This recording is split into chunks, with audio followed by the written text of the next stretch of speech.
എല്ലാവർക്കും നമസ്കാരം. നമുക്കിന്ന് മാർക്കറ്റിങ്ങിനെ പറ്റി ഒന്ന് സംസാരിക്കാം. മാർക്കറ്റിങ്ങിനെ പറ്റി പറയുമ്പോൾ it's not just a battle of products, it's a battle of perceptions എന്നാണ് പറയപ്പെടുന്നത്.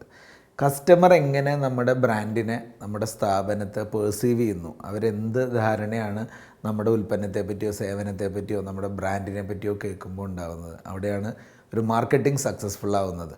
അപ്പോൾ സ്വാഭാവികമായിട്ടും ഈ കസ്റ്റമറുടെ മനസ്സിലേക്ക് അല്ലെങ്കിൽ ദ പവർ ഓഫ് പെർസെപ്ഷൻ ഉണ്ടാക്കിയെടുക്കുന്നതിൽ 7 കാര്യങ്ങൾ വളരെ ഇമ്പോർട്ടൻ്റ് ആണ്. ഇത് പല ബ്രാൻഡുകളും വളരെ ബോധപൂർവം തന്നെ ഡെവലപ്പ് ചെയ്യുന്നൊരു പ്രക്രിയയും കൂടിയാണ്. നമുക്ക് ആ 7 കാര്യങ്ങൾ എങ്ങനെ നമ്മുടെയൊക്കെ സ്ഥാപനത്തിലും നമ്മുടെ ഉൽപ്പന്നത്തിൻ്റെ കാര്യത്തിലും കൊണ്ടുവരാമെന്നുള്ളത് നോക്കാം. ഒന്നാമത്തെ കാര്യം സ്റ്റോറി ടെല്ലിംഗ് ആണ്. Story telling is glory selling എന്നുള്ളതാണ്. നമ്മുടെ സ്ഥാപനത്തെ സംബന്ധിച്ചിടത്തോളം ഉള്ള കഥകൾ ഏറ്റവും മികച്ച രൂപത്തിൽ കസ്റ്റമറിലേക്ക് എത്തിക്കാൻ സാധിക്കുക. ഇത് റിലയബിലിറ്റി ഉണ്ടാക്കാനായിട്ട്, കസ്റ്റമറുടെ ഉള്ളിൽ നമ്മളെപ്പറ്റി വിശ്വാസം ഉണ്ടാക്കിയെടുക്കാൻ വളരെയധികം സഹായിക്കും. ഇന്ന് ടെസ്റ്റിമോണിയൽസിൻ്റെ രൂപത്തിലൊക്കെ കസ്റ്റമേഴ്സിൻ്റെ സാക്ഷ്യപത്രമായിട്ടാണ് പലരും പല സ്റ്റോറീസും ആളുകളിലേക്ക് എത്തിക്കുന്നത്. കസ്റ്റമർക്ക് നമ്മുടെ ഉൽപ്പന്നമോ സേവനമോ ഉപയോഗിച്ച് കഴിയുമ്പോൾ ഉണ്ടാകുന്ന ആ ഫീൽ എന്താണെന്നുള്ളത് ഒരു സ്റ്റോറി ടെല്ലിങ്ങിൻ്റെ രൂപേണ, പ്രത്യേകിച്ച് ഇന്ന് സമൂഹ മാധ്യമങ്ങളൊക്കെ വഴി കസ്റ്റമറിലേക്ക് എത്തിക്കുന്നത് മാർക്കറ്റിങ്ങിൽ വലിയ പങ്ക് വഹിക്കുന്നു. അപ്പോൾ സ്റ്റോറി ടെല്ലിംഗ് തന്നെയാണ് ഒന്നാമത്തെ ഒരു സീക്രട്ട് എന്ന് വേണമെങ്കിൽ പറയാം. 2, ബ്രാൻഡ് പൊസിഷനിങ് ആണ്. മാർക്കറ്റിങ്ങുമായി ബന്ധപ്പെട്ട് നിൽക്കുന്ന അടുത്ത കാര്യം ബ്രാൻഡ് പൊസിഷനിങ്. നമ്മുടെ ബ്രാൻഡിൻ്റെ യുണീക്ക് സ്ട്രെങ്ത്തുകൾ എന്തൊക്കെയാണ്, ഇതെങ്ങനെ കസ്റ്റമറുടെ ഉള്ളിലേക്ക് പൊസിഷൻ ചെയ്യപ്പെടുന്നു. ചിലപ്പോൾ ക്വാളിറ്റിയും ട്രസ്റ്റുമായിരിക്കും ഫോക്കസ് ചെയ്യുന്ന കാര്യങ്ങൾ, ചിലർ ഇന്നോവേഷനും റിലയബിലിറ്റി ആയിരിക്കും.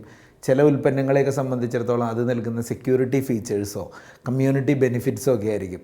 അതായത് എന്താണോ നമ്മുടെ സവിശേഷത അതിനെ ഫോക്കസ് ചെയ്തുകൊണ്ടായിരിക്കും നമ്മുടെ ബ്രാൻഡ് കസ്റ്റമറിലേക്ക് റീച്ച് ചെയ്യുന്നത്. അവരുടെ ഉള്ളിൽ വളരെ വ്യക്തമായിട്ടൊരു ധാരണ ഉണ്ടാവുക ഈ ബ്രാൻഡിനെ പറ്റി പറയുമ്പോൾ തന്നെ ഓക്കെ, വിശ്വാസ്യത അല്ലെങ്കിൽ ആ ഉൽപ്പന്നത്തിൻ്റെ സവിശേഷതകൾ എന്താണോ അത് ഹൈലൈറ്റ് ചെയ്തുകൊണ്ട് ആ ബ്രാൻഡിനെ പൊസിഷൻ ചെയ്യുന്നു.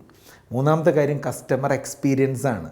കസ്റ്റമർ എക്സ്പീരിയൻസ് മാർക്കറ്റിങ്ങിൽ വളരെ വലിയ പങ്ക് വഹിക്കുന്നു. കാരണം ഓരോ ടച്ച് പോയിൻറ്റുകളും, കസ്റ്റമർ ഒരു സ്ഥാപനവുമായി സംവേദിക്കുമ്പോൾ അവിടുത്തെ ഓരോ ടച്ച് പോയിൻറ്റുകൾ, അതൊരു ഫോൺ അറ്റൻഡ് ചെയ്യുന്ന സ്ഥലമാവട്ടെ, ഒരു സ്ഥാപനത്തിൽ വന്ന് കയറുമ്പോൾ അവരെ മീറ്റ് ചെയ്യുന്ന റിസപ്ഷനിലോ ഫ്രണ്ട് ഓഫീസിലെ ആളുകളാവട്ടെ, അവിടെ മുതൽ ഒരു പർച്ചേസ് കഴിഞ്ഞ് ഒരു പോസ്റ്റ് പർച്ചേസ് സപ്പോർട്ട് അഥവാ ആഫ്റ്റർ സെയിൽ സർവീസ് വരെയുള്ള എല്ലാ കാര്യങ്ങളിലും കസ്റ്റമർക്ക് കിട്ടുന്ന എക്സ്പീരിയൻസ്, ഇതായിരിക്കും ഏറ്റവും കൂടുതൽ ഒരു മൗത്ത് പബ്ലിസിറ്റി ഉണ്ടാക്കാനും നമ്മുടെ സ്ഥാപനത്തിൻ്റെ ബ്രാൻഡ് അഡ്വക്കേറ്റുകളായി മാറി നമ്മുടെ കസ്റ്റമേഴ്സ് ഇൻഫ്ലുവൻസേഴ്സായി മാറുന്ന അവസ്ഥയൊക്കെ ക്രിയേറ്റ് ചെയ്യുന്നത്. ഈ ഒരു ധാരണ കസ്റ്റമറിൽ ഉണ്ടാക്കിയെടുക്കുക, ഇങ്ങനൊരു പെർസെപ്ഷൻ ഉണ്ടാക്കിയെടുക്കാൻ കഴിഞ്ഞാൽ നമ്മുടെ സ്ഥാപനത്തെ മാർക്കറ്റ് ചെയ്യുന്നതിൽ നമ്മൾ വളരെയധികം വിജയിച്ചു. ഇവിടെയാണ് കസ്റ്റമർ എക്സ്പീരിയൻസിൻ്റെ പ്രാധാന്യം. നാലാമത്തെ കാര്യം കൺസിസ്റ്റൻറ്റ് മെസ്സേജിംഗ് ആണ്. എന്ത് തരം വിവരങ്ങളാണോ നമ്മുടെ സ്ഥാപനത്തെയോ ഉൽപ്പന്നത്തെയോ സംബന്ധിച്ച് കസ്റ്റമറിലേക്ക് എത്തിക്കുന്നത്, അതിലുണ്ടായിരിക്കേണ്ട കൺസിസ്റ്റൻസി.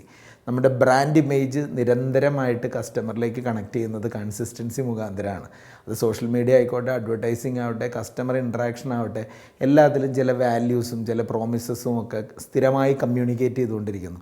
ഒരേ കാര്യം നിരന്തരം പറയുമ്പോഴുണ്ടാകുന്ന ഒരു വ്യത്യാസമാണ് ഇവിടെ ഈ കൺസിസ്റ്റൻറ്റ് മെസ്സേജിങ് വഴി നമ്മൾ വിഷയമാക്കുന്നത്. അഞ്ചാമത്തെ കാര്യം റെപ്യൂട്ടേഷൻ മാനേജ്മെൻറ്റാണ്. ഇന്ന് പ്രത്യേകിച്ച് ഡിജിറ്റൽ യുഗമാണ്, റെപ്യൂട്ടേഷനാണ് എല്ലാം.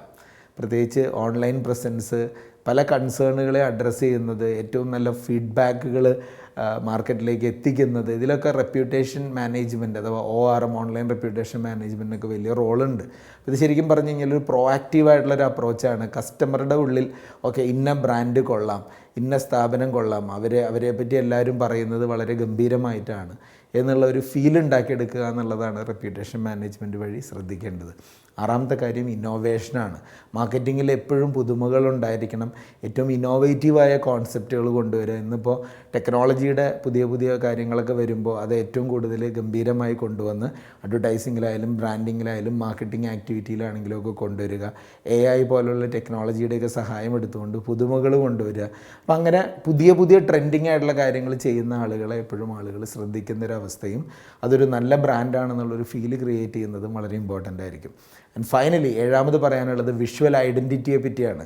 വിഷ്വൽ ബ്രാൻഡിങ് എന്ന് പറയുമ്പോൾ ലോഗോ, കളർ സ്കീമുകൾ, അതുപോലെ തന്നെ അതിൻ്റെ ഡിസൈൻ എലമെൻറ്റുകൾ, നമ്മുടെ ആളുകളുടെ മുമ്പിലേക്കൊരു ബ്രാൻഡ് എത്തുമ്പോൾ അതിൻ്റെ ഇടയ്ക്ക് ഉണ്ടാകുന്ന പുതുമകൾ, പുതിയ കളർ തീമുകൾ കൊണ്ടുവരുന്നു, പുതിയ കോൺസെപ്റ്റുകൾ കൊണ്ടുവരുന്നു, അല്ലെങ്കിൽ അവരുടെ എന്തെങ്കിലും പരസ്യപ്രചാരണ രീതികൾക്കകത്ത് വ്യത്യസ്തത കൊണ്ടുവരുന്നു. ഇങ്ങനെ ഒരു വിഷ്വൽ അപ്പീൽ കൊണ്ടുവരുന്നതാണ് വിഷ്വൽ ഐഡൻറ്റിറ്റി എന്നുകൊണ്ട് ഉദ്ദേശിക്കുന്നത്. അപ്പോൾ നമ്മളിന്ന് സംസാരിച്ചത് മാർക്കറ്റിംഗ് എന്ന കാര്യത്തെപ്പറ്റി ചർച്ച ചെയ്യുമ്പോൾ അതിൻ്റെ ഭാഗമായിട്ട് സംസാരിക്കേണ്ട ഏറ്റവും പ്രധാനപ്പെട്ട കാര്യമാണ് കസ്റ്റമർ എങ്ങനെ മാർക്കറ്റിങ്ങിനെ സ്വീകരിക്കുന്നു, അവരുടെ പെർസെപ്ഷൻ എന്താണ്. അതിൽ പങ്കുവഹിക്കുന്ന 7 കാര്യങ്ങളിൽ ഏറ്റവും ഇമ്പോർട്ടൻ്റ് ആണ് story telling, 2 brand positioning, 3 customer experience, 4 consistent ആയിട്ടുള്ള മെസ്സേജിങ്, 5 റെപ്യൂട്ടേഷൻ മാനേജ് ചെയ്യുന്നത്, 6 ഇന്നോവേഷൻ, 7 വിഷ്വൽ ഐഡൻറ്റിറ്റി. അപ്പോൾ ഈ കാര്യങ്ങളൊക്കെ നമ്മുടെ ബ്രാൻഡിനും നമ്മുടെ ഉൽപ്പന്നത്തിനും എത്രത്തോളം ഭംഗിയായിട്ടാണ് നമ്മൾ ശ്രദ്ധിക്കുന്നതെന്ന് നോക്കുക. മാർക്കറ്റിംഗ് അതിശക്തമായി തന്നെ ഡെവലപ്പ് ചെയ്യുക. മാർക്കറ്റിങ്ങിൻ്റെ ഇമ്പാക്റ്റ് ആയിരിക്കും സെയിൽസ് ഗെറ്റിംഗ്, അഥവാ നമുക്ക് നല്ല സെയിൽസ് സംഭവിക്കുന്നു എന്നുള്ളത്. Thank you.